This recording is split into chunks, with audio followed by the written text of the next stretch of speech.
안녕하세요. 공감 김인우입니다. 김태환 교수님과 함께 국제정세, 한국인의 필수 교양 과목이라는 주제로 강연 들어보고 있는데요. 오늘은 그 두 번째 시간입니다. 교수님과 인사 나누겠습니다. 안녕하세요, 교수님. 예, 안녕하세요. 교수님, 오늘 두 번째 시간 주제는 대한민국은 왜 다른 나라보다 네네. 국제관계가 중요한가 이 네네네. 주제인데요. 이 주제를 살펴보기 전에 지난 시간에 했던 네네. 이야기들을 한 번 더 짚어주실까요? 네네. 지난 시간에 인간관계가 개인의 삶에서 피할 수 없는 것처럼 국제관계도 국가 간에 피할 수 없는 현상이다. 그래서 개인의 성장과 어떤 발전과 행복을 위해서 좋은 인간관계를 유지할 필요가 있어서 공부해야 하는 것처럼 국제관계도 그 국가의 발전을 위해서 공부할 필요가 있다. 그래서 국제관계를 잘 이해하면 인간관계에 대한 폭도 넓어져서 인간관계를 좀 더 지혜롭게 이렇게 영위하고 증진시키는 데 도움이 된다. 이런 정도로 요약할 수 있을 것 같습니다. 알겠습니다. 개인에게 인간관계가 참 중요하잖아요. 중요하죠. 예. 국가들에게는 국제관계가 중요하기 네네네. 때문에 국제관계를 모두가 교양으로 공부를 할 필요가 있다라는 얘기를 네네. 해주셨고, 특별히 우리나라는 네. 다른 나라들에 비해서 국제관계가 더 중요하다라는 얘기를 해주셨는데, 맞습니다. 네. 우리나라 사람들이 이 국제관계를 네. 교양 과목 정도가 아니라 네. 필수 교양 과목으로 공부를 해야 한다라고 말씀을 해주셨거든요. 네, 그렇죠. 특별한 이유가 뭘까요? 그게 지정학 때문에 그렇습니다. 지정학. 우리가 가지고 있는 이 지정학적인 특징 때문에 이것이 우리의 지정학적인 한계, 지정학의 한계, 그러니까 한반도의 지정학적 한계 혹은 한반도의 지정학적 짐 이렇게 저는 표현을 하는데요. 지구상의 모든 국가들은 저마다 서로 다른 지정학적인 특성을 가지고 있습니다. 우리나라가 처한 지정학적인 이 조건은 우리와 가까이 이웃하고 있는 다른 강대국에 비해서 유독 아주 불리합니다. 그래서 이 지정학적인 한계가 바로 우리가 다른 국가들이 가지고 있지 않는 어떤 짐이라고 그럴까요? 좀 핸디캡이 되는 거죠. 어떤 국가 행위를 하는데 좀 마이너스 요인이 되는 겁니다. 그리고 또 하나 특징이 이 지정학적인 특징은 쉽게 변하지 않습니다. 잘 변하지 않는 경향이 있습니다. 물론 뭐 절대 변하지 않는 것은 아닌데 변하기가 아주 힘들고 역사상 그 사례도 좀 찾아보기가 어렵습니다. 그렇지만 우리나라 입장에서 보면 이런 지정학적인 한계를 반드시 극복해야 됩니다. 우리나라의 지속적인 발전 그리고 번영을 위해서는 힘들지만 이 지정학적인 한계를 극복해야 우리가 목표로 한 좀 더 나은 우리 번영과 안녕을 추구할 수 있는 거죠. 그렇군요. 개인과 국가가 좀 비슷한 것 같은 그렇죠. 게 맞습니다. 뭔가 개인도 강점, 약점이 있잖아요. 근데 맞습니다. 국가도 예. 그런 것 같습니다. 맞습니다. 약점을 보완해야죠. 그러니까요. 근데 우리나라의 지정학적 짐이라고 말씀을 해주셨는데 네네. 이걸 살펴보기 전에 먼저 지정학이라는 게 그렇죠. 뭔지 네. 저 학교 다닐 때 교과서에서 그렇죠. 지정학적 예, 예. 배운 것 같거든요. 예, 예. 근데 교수님께서 또 설명을 해주실까요? 지정학이라는 얘기를 우리가 일상에서도 많이 사용하는데 핵심은 위치와 공간입니다. 우리나라를 예로 들면요.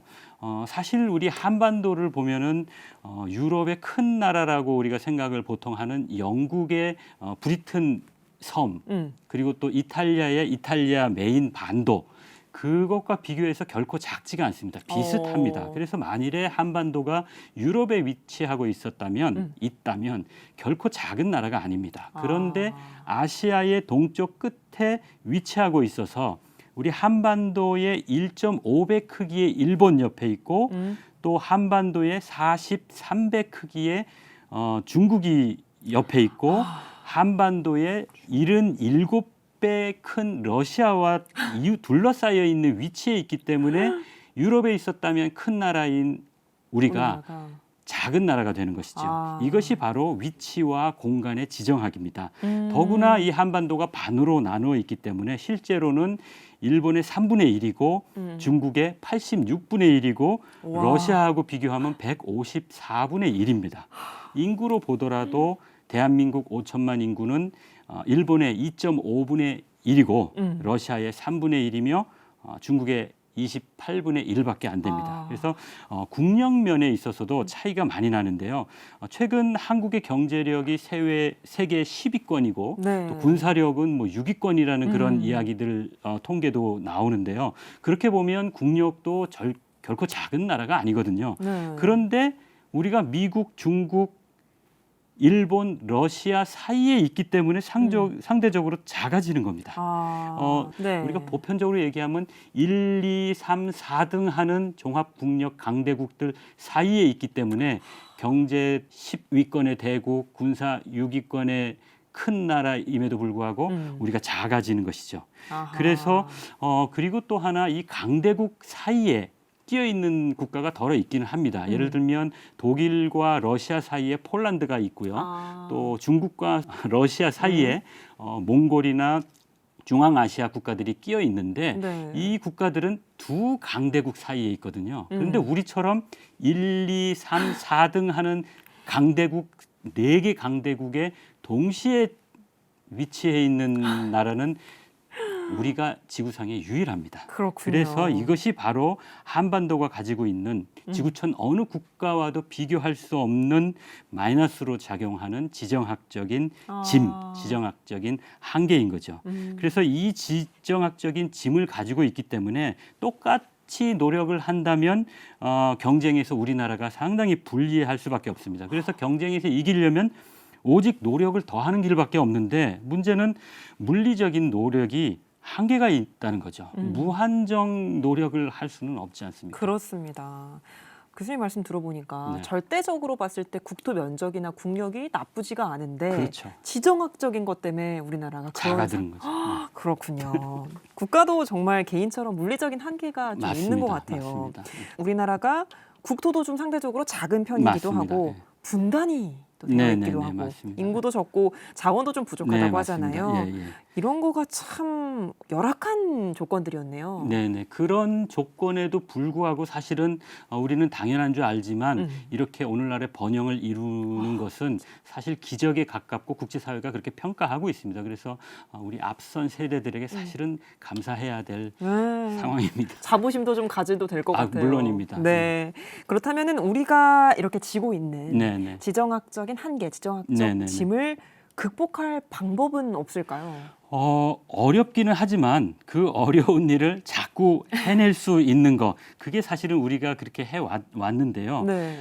방법이 있습니다. 그게 바로 국제 관계를 잘 활용하는 길입니다. 방법입니다. 이게 강대국으로 둘러싸여 있는 게 단점이지만 이 강대국 간의 관계를 잘 활용하면 오히려 그게 장점으로 작용할 수도 있습니다. 그래서 우리가 강대국 간의 관계를 지혜롭게만 효율적으로 이렇게 활용할 수가 있으면 얼마든지 다소 우리가 가지고 있는 핸디캡인 지정학적인 한계를 벗어날 수 있는데 특히 이 강대국 사이에서의 이 국제 관계에서는 잠시의 한눈 파는 것도 허용하지 않습니다. 잠시 균형이 깨지는 날에는 낭패를 당하는 경우가 역사에서 많이 있거든요. 그 폴란드의 경우가 우리가 많이 예를 드는데요. 네. 사실 이 우리나라도 주권을 빼앗기고 나라가 망한 식민지가 된 경험도 있지만 이 폴란드의 경우는 역사상 폴란드 리투아니아 제국이라고 해서 사실은 동유럽의 거대한 제국이었었습니다. 그런데 독일과 러시아 오스트리아 사이에서 분할돼서 나라를 잃고 지도에서 오랫동안 지워진 그런 또 역사를 가지고 있거든요. 그래서 힘들더라도 어떻게 보면 비둘기같이 순결하면서도 뱀처럼 지혜롭게 국제관계를 잘 이용할 수만 있으면 한반도의 이 지정학적인 한계를 얼마든지 극복할 수 있다고 저는 믿습니다. 그래서 국제관계가 네, 우리 국민들의 필수 교양 과목이 돼야 된다고 말씀하시는 거죠? 맞습니다. 국가는 본질상 쇄국을 해서 자급자족으로 하면서 혼자서 살아갈 수 있는 그런 존재가 되질 못합니다. 어떤 형태로든지 정도의 차이가 다를 뿐이지 다른 나라와 관계를 맺고 이렇게 또 교류를 할 수밖에 없는데 그렇다면 어떻게 관계를 맺고 그 교류를 하는 것이 우리 국가의 이익이 되고 발전에 유익하고 나아가서 상대 국가에게도 도움이 되는지 그 방법을 익혀야 하는데 그거를 바로 우리가 국제 관계라고 하고 그게 국제 관계를 배워야 하는 이유인 거죠. 그런데 우리나라는 보통의 국가들보다 주어진 조건이 아까 말씀드렸던 지정학적인 한계, 지정학적인 짐 때문에 훨씬 더 어려움을 가지고 있기 때문에 그 어떤 나라들보다 국제 관계를 더 많이 공부해서 국제 정세에 더 밝아야 한다는 말씀을 드리는 겁니다. 사실 우리나라 근현대사 역사를 보면 바로 그 이 국제 관계를 잘 관리하지 못했기 때문에 사실은 나라가 망해서 식민지가 됐고 또 광복을 했음에도 불구하고 한반도가 분단이 되고 또 6.25 전쟁의 비극을 고통을 겪었고 또 우리 바로 앞 세대에 이르러서는 국제 관계를 또 잘 활용해서 국제적으로 한강의 기적이라고 그렇게 칭송을 받는 경제 부흥 그리고 또 오늘날에는 당당한 어떤 선진국의 일원으로서 우리가 자리매김할 수 있게 된 거죠. 그래서 앞으로 21세기에 앞으로 더 큰 번영과 지속적인 안녕을 우리나라가 추구하려면 이 국제 관계를 지속적으로 아까 말씀드린 대로 지금까지 잘 해왔더라도 앞으로도 쉬지 않고 지속적으로 잘 관리해야 하는 겁니다. 그렇기 때문에 국제 정세, 국제 관계는 우리 5천만 나아가서 8천만 한국인이 유아원, 유치원부터 해가지고 대학, 대학원, 평생교육기관에 이르기까지 온 국민이 필수 교양 과목으로 가리키고 배우고 일상에서 늘 가까이 해야 할 그런 대상이다, 내용이다 이렇게 말씀을 드리겠습니다. 알겠습니다. 오늘은 우리나라에 있어서 국제관계가 왜 더 중요한가에 대해서 살펴봤는데요. 우리나라가 가지고 있는 지정학적인 한계를 잘 극복하기 위해서는 결국에는 국제관계를 잘 활용하고 국제관계를 잘 맺어야 된다라는 말씀을 해주셨습니다. 들으면 들을수록 다음 시간 강의가 더 기대가 되는데요. 다음 시간에는 국제관계가 구체적으로 우리나라 역사에서 어떤 영향을 미쳤는지 이 부분에 대해서 살펴보도록 하겠습니다. 교수님 오늘 말씀 고맙습니다. 네, 고맙습니다.